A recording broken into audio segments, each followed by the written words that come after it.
We will be doing a question and answer session for anybody who's interested in anything bonsai related. Any questions you can ask Mr. Akiyama via myself. I am acting as translator, and we will endeavour to answer those questions.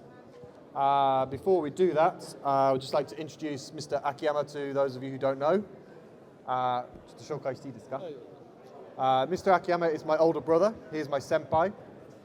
We studied at the same nursery, Mr. Kunio Kobayashi, who was the demonstrator here last year, so carrying on a family tradition. He's second generation bonsai artist. His father had a bonsai nursery, and Mr. Akiyama has continued on the sort of the family tradition. He apprenticed, as I said, for 6 years at Mr. Kobayashi's.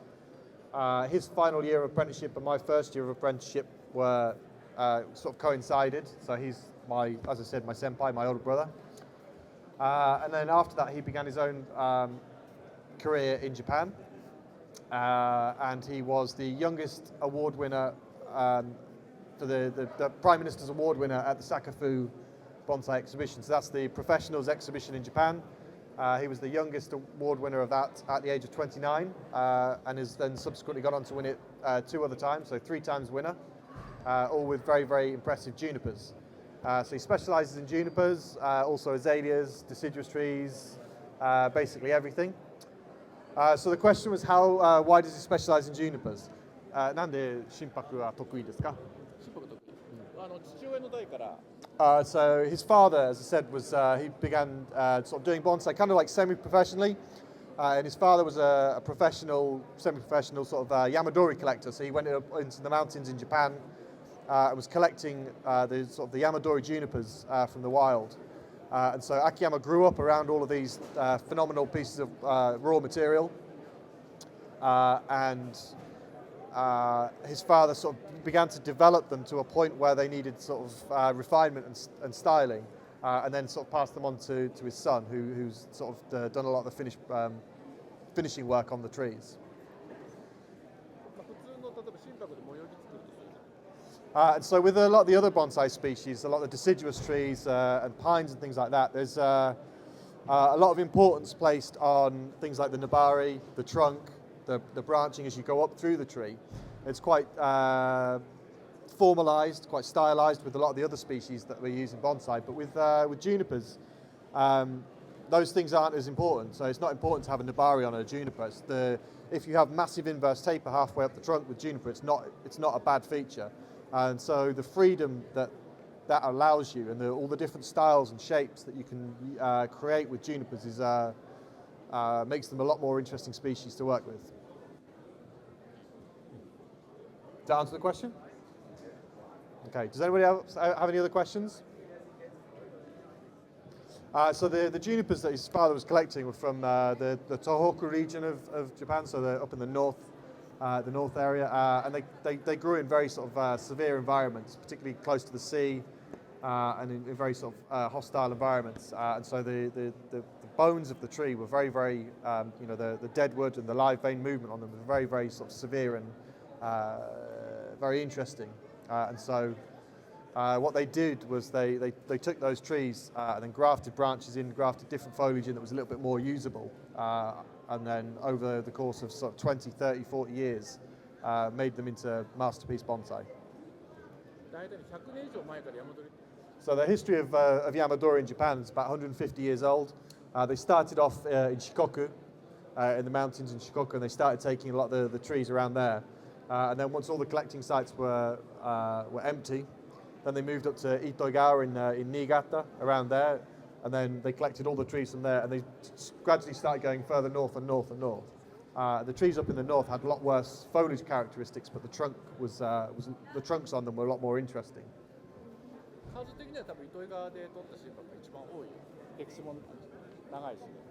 And so the junipers that were most heavily collected, or the most numbers of junipers that were collected in Japan, were from the Itoigawa region. But a lot of them have died.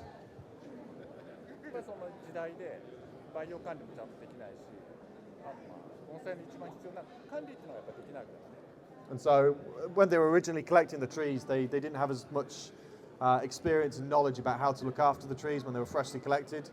And so that knowledge and the experience and the ability to look after the trees when they were first collected was very, very important. And they didn't necessarily have that 100 years ago. やっぱみんな枯らすとさ、なんかしてよくしようと思うじゃない。その研究した成果が今の盆栽界を支えてる。And so the experience and the knowledge of the current bonsai community in the world in Japan is based on the death of all of those trees. You know, when you work with trees and you kill them, you have to figure out why you've killed them and figure out a way of improving on the skills and the techniques and the knowledge so that it doesn't happen again. What is the situation like right now for collecting in Japan? 今、日本ではヤマドリはどうですか？ほとんどないんだよね。ダメだからね。あんまり出てこない。There's very, very few pieces of material that come out that are freshly collected because it's very illegal to collect in almost all locations, and the mountains have been picked clean essentially. So Throughout Japan? Everywhere in Japan? pretty much, yeah. There's a few places, not with junipers, but with other species. The Ezo spruce and some of the taxus in the very, very far north of Japan. There's still places to collect, but you might get shot by the Russians. It's disputed territory. 今お客さんの庭探した方が早い。The quickest way of finding new materials to go to customers' gardens and find trees that have not been worked on for a while. ダメになっちゃってもさ、心拍を接ぎやったりして、もう一回作り直すことができるから。So one of the good things with junipers is even if they grow out of shape or if they get if parts of them die off, you can regraft branches. They're very sort of versatile species for rebuilding from scratch. 早く作ろうと思ってさ、枝伸びちゃってできちゃう。So they're a very quick tree to rebuild. The tree that Mr. Akiyama did the demonstration on at the World Convention in 2017, he started working on that 3 years before. It was a tree with quite bad foliage. It had all become a bit overgrown. A customer had ruined it, which is quite typical. And he bought it back and then regrafted branches back in of different foliage. So it's sort of 2 or 3 years for that process. And then he got to the demonstration at the World Convention and he styled it there. And then now it's pretty much finished. So that was only 3 years ago. So within a space of 6 years, he's taken something which was pretty much all over the place and very long and leggy, and managed to sort of compact it and make it into something which looks show-worthy now. Okay. Any other questions away from junipers? Yes, sir. Spruce question. Moving. So one of the things when you're looking at refining a spruce is to imagine the habitat that they grow in and their natural kind of growth habit. And so when you're looking at making the foliage pads on a spruce, is not to make them big and voluminous. You know, they're a tree which grow in very snowy environments. They have a lot of snow on the branches which lower them down. And the foliage pads on them tend to be quite sort of flatter and more elongated. And so not worrying about trying to build up lots and lots of density and big sort of voluminous pads like you would do with a juniper, but really going for that more sort of natural styling.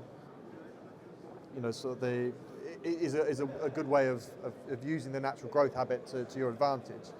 And the other thing is that you can't make them really refined and like excessively refined and really sort of the foliage pads with massively clean bottoms and you know they're a scruffy tree. Naturally, they're a scruffy tree, and that's if you try and force it into a really refined shape, it's difficult. So.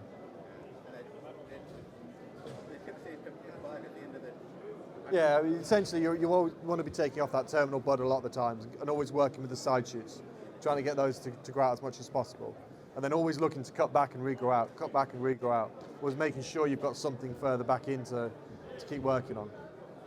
But the foliage pads on them, you don't compare them to the foliage pads on a juniper or other species. That's the secret to enjoying a spruce. Any other questions?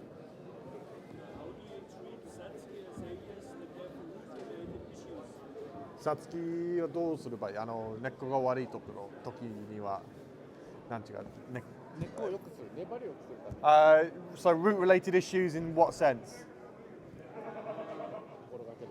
So basically, the question was, how do you treat a Satsuki that's got bad root issues? And you need to make sure that the pot isn't holding on to too much water, so that there's good drainage. It's planted in good soil, and the top of the tree should be allowed to grow freely. So just allow branches and foliage to develop on the top of the tree. Doesn't matter where, just allow them to grow, because the growth that happens on top will allow the roots to redevelop. And so just don't prune it, just allow the branches to grow and to become healthy, to have as much green as you can on top of the tree, and that'll help the roots to become healthy again. That help? 狙いした方がいいですか？いやー、その物見ないと分かんないけど、弱ってるので値洗いすると余計悪くなる可能性があるから、例えば部分的にやるとか、こことここやるとか分けてやる。It's hard to say without seeing the tree individually, but if it's a very weak tree and you bare root it, then chances are you're going to kill it. And so just doing it in smaller sections to try and improve, like maybe half of the root structure at a time, it would be one way of approaching it. But it's all case by case. This is one of the words that I learned during my apprenticeships. You'd ask a question and the answer would be case by case. It's like, you can't say. Each individual tree, each individual situation is different. So this is the experience that he was talking about earlier through the killing of trees. You know, you build up, so, okay, what's good for, and what variety is your azalea? Which one of the 3,000 varieties of azalea is it? Because that makes a huge difference. And so we're just talking about azaleas, but an Eikan, a Kaho, a Nikko, Akimi no Tsuki, they're all completely different trees, but they're all Satsuki. So, you know, without going into those sort of specifics, it's very difficult to give a generalized answer. But that's where that experience of killing trees and learning from them and figuring them out helps to come in. So, any other questions? So in Japan, he starts fertilizing them from when the buds are starting to move, which is usually around about. So the question was, how do we fertilize? How does he fertilize junipers? So he starts fertilizing around about the middle towards the end of March, when they're starting to grow, and through until about October in Japan. Okay, those sort of seasons mirror our season, so that would transpose to Take a month off either side. So sort of April to September in the UK. heavy fertilizer. いっぱいやるんですか？まあ、分かって作ってる木はたくさんあげて、年取ってきたらこう少なくする。So very much like humans, when they're young and they're growing, feed them a lot. Once they get a bit older, start feeding them less. So they need less once they get older, more refined. But when they're young and they're in development, So as you're older, stop feeding. as you're older, stop feeding. Any other questions? No? Yes. Why is it that they prefer So fundamentally, the question was about organic fertilizers or chemical fertilizers, and for Mr. Akiyama, he would only ever use chemical fertilizers in certain situations where there would need to be a sudden kind of like greening up of the tree, or so pushing it towards an exhibition or something like that, or you need to grow very rapidly in a very short period of time. But normally it's just organic fertilizer gives you a lot more control. It's much more slow release. It's much less stressful on the tree. It's just a better system overall. But there are certain situations where chemical fertilizer is very important. 商品の場合は結構やるよね。それではやるね。いっぱいやる。Shohin trees are very often fertilized with chemical fertilizer rather than the organic fertilizer. どうしてですか？限られてるからさ、根っこの量が。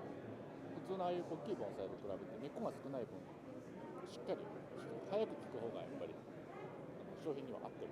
And so the reason for that, for particularly using a lot of chemical fertilizers for Shohin trees, is because the pot size is a lot smaller and there's a much more smaller amount of roots. And so in order to get a lot of fertilizer into the system of the tree, when you've got a smaller root network, you need to give something which is a bit more effective and a bit more aggressive, which is the chemical fertilizers. 大きい盆栽ってのはさ、太い根っこある程度しっかり張らせてから細かい根っこにするんだけど、商品の場合は太い根っこは切っちゃうじゃん。で、細かい根っこだけにして育てなきゃいけないので、非常にやっぱりそういう繊細な肥料管理が必要になってくる。And so with larger trees, you have like a much more normal type of root network. So we have the thicker roots coming from the trunk, which then subdivide into medium roots and finer roots. Whereas with Shohin, everything is just fine roots. All the big thick roots get cut off, and so it's very much just a network of finer roots.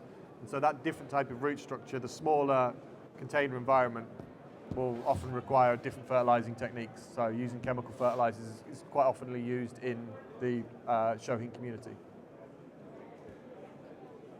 Is that it? I think you're up for lunch now. Okay, it's lunchtime, so thank you very much for listening and for your questions. I hope it was of any use. Thank you very much. こちらこそありがとうございます。